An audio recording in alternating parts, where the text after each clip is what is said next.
होता है पीछे। तो इसका है वे शब्दांश जो किसी मूल शब्द के अंत में जुड़कर उसके अर्थ में विशेषता या परिवर्तन लाते हैं, वे शब्दांश प्रत्यय कहलाते हैं। उपसर्ग का मतलब आगे, प्रत्यय का मतलब पीछे। तो अब जैसे हम इसके उदाहरण पढ़ेंगे, जैसे पाठक, तो पाठक क्या है, एक शब्द है पूरा, ठीक है ना। अब इसके बाद में पाठ, इसका जब हम प्रत्यय करेंगे तो पाठ प्लस इक, तो पाठ क्या है, आगे है, मूल शब्द है, इसमें प्रत्यय जुड़ा है इक। इसी तरह से लेखक, तो इसका मूल शब्द है लेख और इसका प्रत्यय है इक। इसी तरह से हम और भी बहुत सारे बना सकते हैं। अब प्रत्यय है वो दो भागों में बांटा गया है। प्रत्यय जैसे कृत प्रत्यय और तद्धित प्रत्यय। पहले हम पढ़ेंगे कृत प्रत्यय के बारे में। वे प्रत्यय शब्द जो क्रिया धातु के बाद लगते हैं। क्रिया मतलब काम, ये देखो क्रिया धातु किसमें होती है, संस्कृत में। तो इसका कृत का मतलब होता है करना और क्रिया का मतलब भी करना। तो वे प्रत्यय शब्द जो क्रिया धातु के बाद में लगते हैं वे प्रत्यय शब्द कहलाते हैं। अब इनको हम उदाहरणों के द्वारा समझेंगे। जैसे आई, आई क्या है, प्रत्यय शब्द हैं ये सारे, लेकिन इनको हमने समझाने के, जैसे इसे आई प्रत्यय है, इससे हम बहुत सारे और भी शब्द बना सकते हैं। जैसे लिखाई, लिख प्लस आई तो लिखाई, पढ़ प्लस आई पढ़ाई, चढ़ प्लस आई चढ़ाई।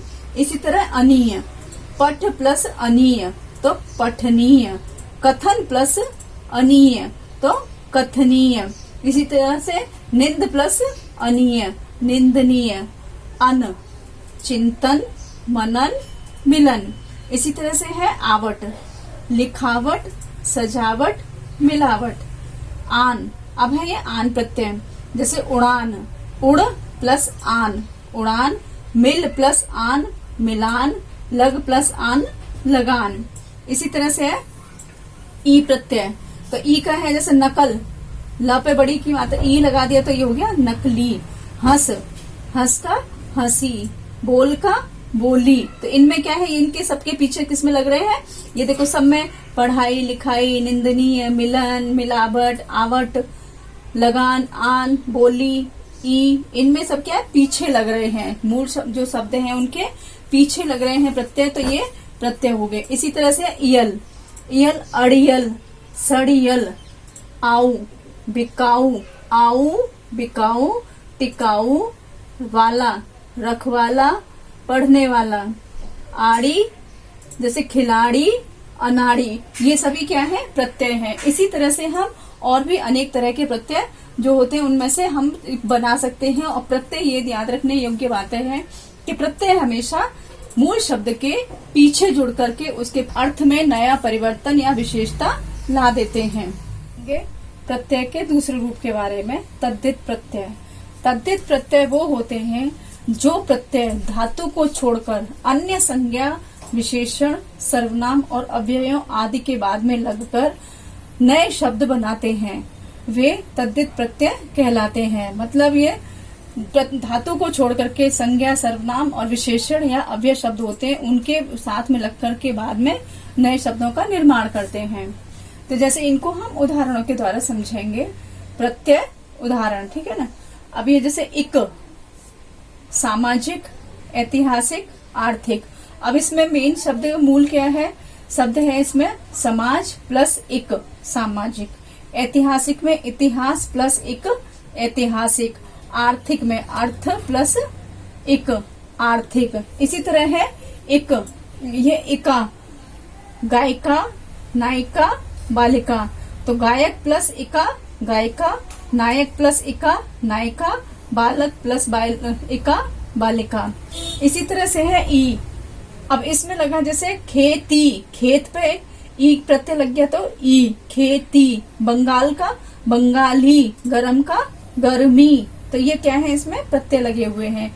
इत सम्मानित हर्षित अंकित। जैसे हम देखो बोल रहे हैं उससे पता चल रहा है, हमारे जो पीछे बोलने के जो पीछे वाली आवाज आ रही है उस तरह से पता चल रहा है कि इसमें कौन सा प्रत्यय लगा हुआ है। इया रसोईया बढ़िया बुढ़िया, ईला सजीला रंगीला रसीला, ईय राष्ट्रीय, भारतीय, राजकीय। जैसे ई में राष्ट्र प्लस ई राष्ट्रीय, भारत प्लस ई भारतीय, राज प्लस कीय राजकीय। एरा चचेरा, ममेरा, लुटेरा। आई प्रत्यय है अच्छाई, मिठाई, चतुराई। अब इसी तरह से है आहट प्रत्यय है, तो आहट का हो जाए जैसे गर्माहट, घबराहट। इसके और भी बहुत सारे होते हैं। जैसे उत्तम का है उच्चतम, श्रेष्ठतम।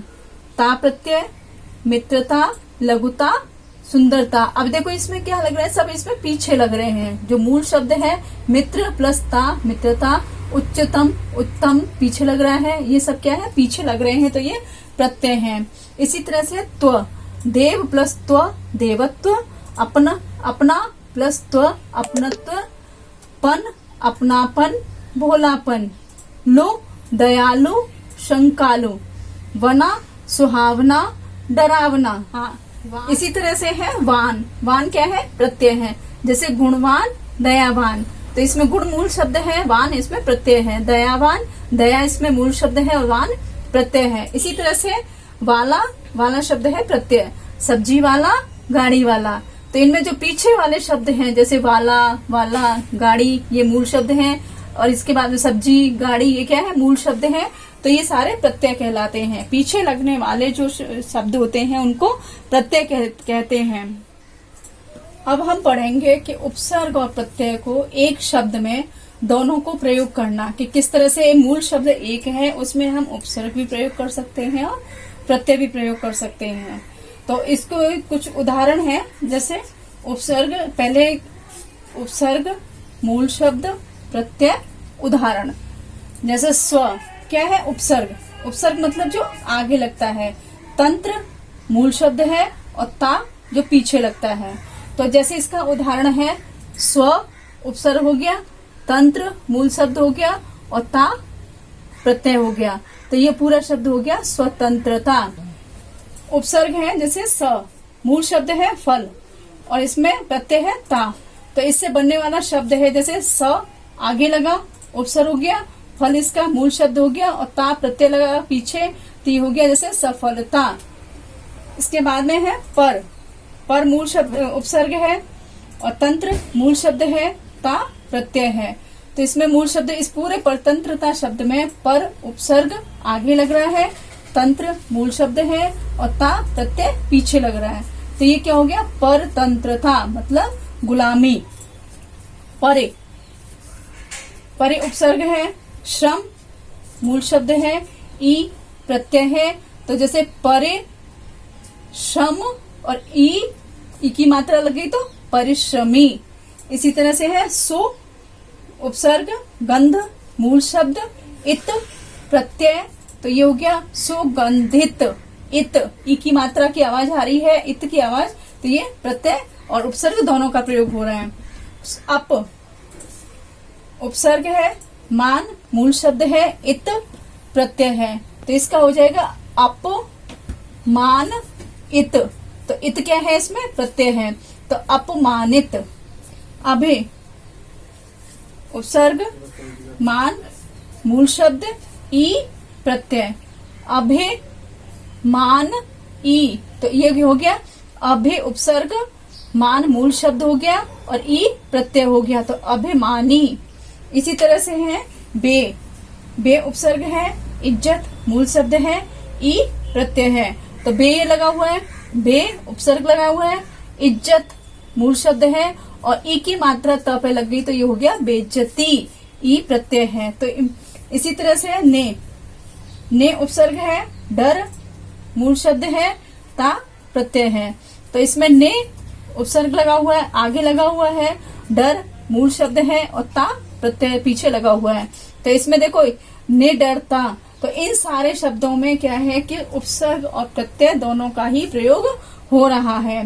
तो उन जिनमें दोनों शब्दों का प्रयोग हो रहा है उनको हम उपसर्ग से बनने वाले दोनों शब्दों के प्रयोग के बारे में बताया जाता है या उनसे नए नए शब्द बनाए जा सकते हैं। हमारे इस चैनल को लाइक, सब्सक्राइब और शेयर जरूर करें।